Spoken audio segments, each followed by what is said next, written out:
So today I want to talk to you about something that has been on my mind so much lately, because when my older son West, got out of school at the end of this year, we were typically letting him some days have 20 minutes ish of screen time when he would come home from school, and he would sit down, watch a show, and for a while I thought that was relaxing to him. And after a little bit of time, I started to see the negative impacts that the screen time was having on his behavior. Just to give you an idea of what I mean, he would, when I turned the TV off, he would throw a major tantrum, just screaming, crying, "I don't want you to turn it off, I want more."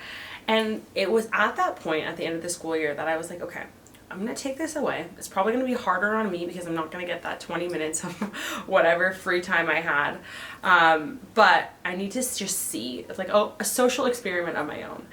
And what I noticed was when he didn't have the screen time, he was so much more calm, so much more patient with his brother, so much less reactive. And those are behaviors that I notice in myself when I have less screen time. I'm much more calm, I'm much more patient, I'm much less reactive with my kids, I'm much less anxious. And this topic has been coming up in my life over and over and over again in so many different ways. I'll see on the news, for example, that in Los Angeles they're going to ban the usage of cell phones at public schools, which I think is amazing. And then I also just finished Jonathan Haidt's books, The Anxious Generation, where he talks all about the impact of screen time on young people.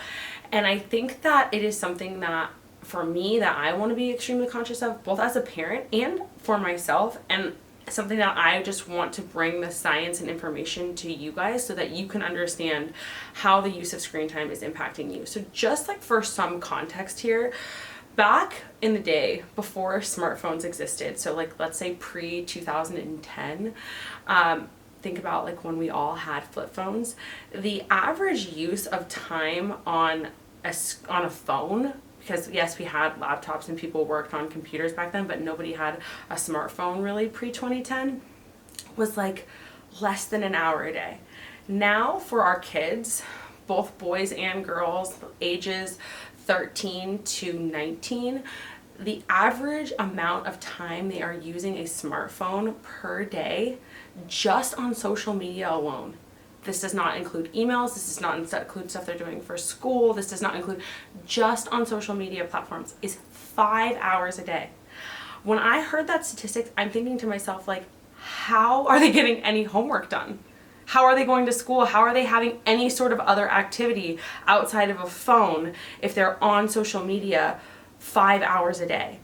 And that's why I come back to the idea that it is such a great thing that some of these schools are banning cell phones, because it's going to just naturally decrease the amount of time that children are on screen or on smartphones. And so the reason that I think that piece is so important, and the reason that you guys have to understand the research behind it, is because there is so much data now that actually proves that the more time that children are on a screen using even social media, to give that example, they are more anxious, they are more depressed, they are less likely to cooperate with others, whether that's other children or their parents. They are less confident. There is so many different statistics going back, again, from 2010, kids that were those ages, to children now. And really the only major factor that impacts the entire generation, more than food, more than, we didn't have some crazy chemical that was sprayed all over this generation. The only major change that has happened to everyone is the input of these smartphones. And so that's how we know that this is what is making everyone, again, more anxious, more depressed, less likely to cooperate, less likely to want to be socially interactive, because you can get that dopamine hit from just going on your phone, liking a photo, getting likes back.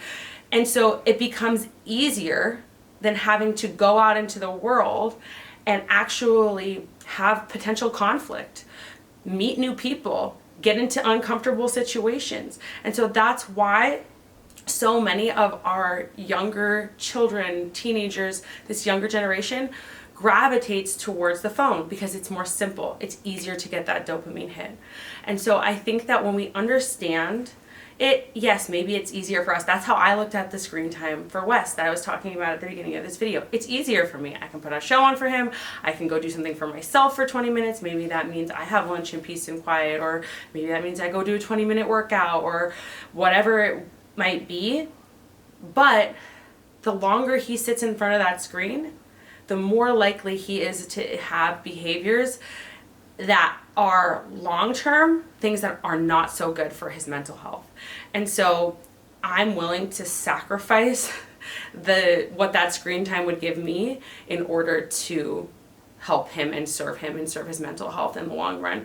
And if you just think about the way that anyone who was in the millennial generation and before us were raised, we were raised with lots of playtime. We had a play-based childhood, which is how Jonathan Haidt, the author of this book that I read, describes it. We were outside. We were forced to go interact with other children.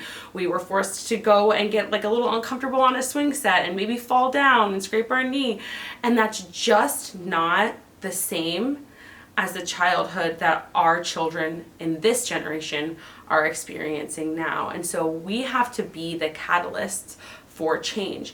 And I think that the best way to be able to do that is to see how screens impact you first. And so the more time that you spend on a screen, are you more anxious? Do you sleep less that night? Do you have less time out in nature? Do you connect less with real people in your life?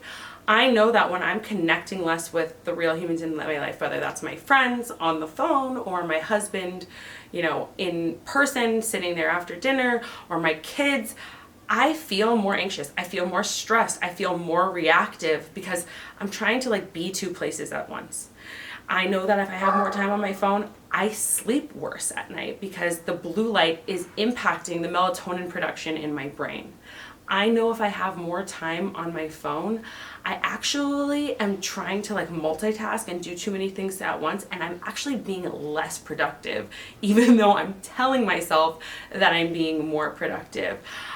I know that if I have more time on my phone, especially on social media, I feel so much less confident and more comparative of myself to what all these other little snippets I'm seeing of everybody else's life, versus just being present and enjoying my own. And so when you look at the context of how screens are impacting you, it's very easy to see how they are also impacting your little ones, right? And so the best place to start in terms of what I've found is to really look at, okay, what can I do and what solutions in terms of helping me to kind of set boundaries with my screens makes me feel good. And once I've got that under control, what might make my child feel good? What might make my little ones feel good? Because the truth of the matter is that they're gonna completely and totally follow our actions. So I could say all day long, Wes, you're not watching TV, you're not watching TV, you're not watching TV. But until he sees me not putting my face in my screen and then telling him something completely different, the two things don't align. So I have to be confident and very, very much empowered in the behaviors that I'm choosing to do with screens in order for it to be something that is impactful for him. So start with yourself. Notice what boundaries for you feel good with screens. And I promise you that it's really hard at first. But once you get the space and separation from it, it starts to feel a lot better. And so for me, I used to be somebody who was addicted to Instagram. I could not be without it, not even for a day. I had to check it multiple times a day. And it was something that was impacting my marriage. And until I actually said, I'm going to take multiple weeks where this app is deleted from my phone. I am not looking at it. I am not thinking about it. It basically doesn't exist to me. I had 6 weeks. I think it was July of 2021, where I didn't have the app at all. And it wasn't until that breaking point where it became less of a habit. It couldn't be a habit anymore. That I finally understood how good it felt again to be in my own life. And so, like I said, at first it's really uncomfortable. The first few days I was like literally going to like look for the app, and it's like, it's not there.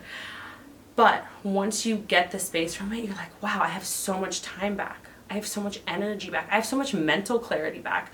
I have such a deeper connection with myself back to know, oh, I don't have to do that diet that they're telling me to do, or I don't have to do that workout that they're telling me to do, or I don't have to buy that supplement that someone's telling me to buy. It's like, I just know what feels good to me because I'm not constantly ingesting what everybody else is telling me. And then from that place, once you start to feel like you're okay and safe without it, if you are a person who is addicted, because it's really common and it's nothing to be ashamed of, but it is something to be aware of and to own and to really like look at within yourself. And once you own it, then you can actually do something about it.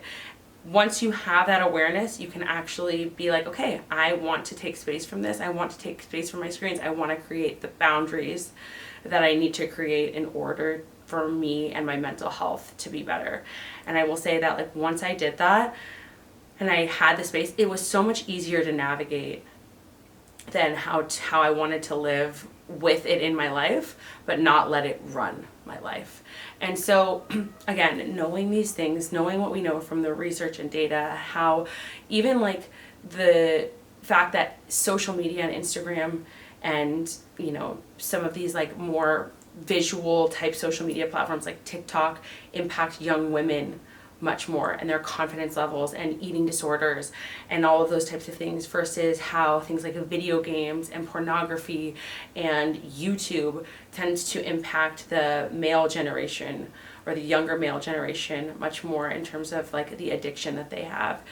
We can start to use that research in our favor rather than letting these screens run our life. And I really do see such a big transitionary point where I feel like a lot of people are starting to pull away a little bit more, not share every single aspect of every single corner of their life on social, feeling like they have the permission to be able to take a break, take a pause, be present, because that's what life is all about. And if you think about the end of your life and where you're going to be when you're 80 years old, are you going to wish that you spent it scrolling for hours and hours on end?